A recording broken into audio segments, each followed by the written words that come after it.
My name is Stuart McCarroll. I'm the Sports Centre Manager at our Harcourt Hill campus at Oxford Brookes University. Across our two sites we've got 3 gyms, swimming pool, a 14-metre climbing wall, 5 badminton court sports hall, dance studios, up to 50 fitness classes per week, and also 4 squash courts. The problems that we had with our memberships before were that they'd often be punctuated, where people buy a 9-month academic year sub, or where they buy a 12-month subscription. What they'd often do is there'd be a lag between them cancelling, between that coming to a natural end and them then renewing when they rejoin. Whether it be just a few weeks or even a few months, if you join for 12 months and then you leave it for a month before rejoining, those punctuations, when you add it up across all our members, add up to quite a good amount of value that we weren't capitalising on. We decided to have direct debits with our +2 system mainly because it's about giving the people what they want.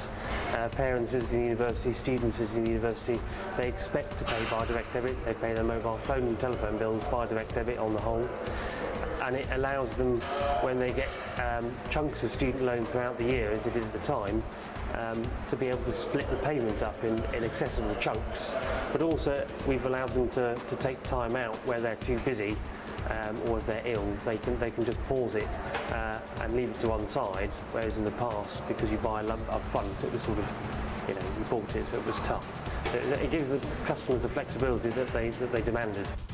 To try and keep the system administratively light, we also we charge a joining fee for every time you rejoin, and it's sort of an administration avoidance fee. What we prefer people to do here is to pause their membership for 30, 60, 90 days to enable them to have a truly flexible package.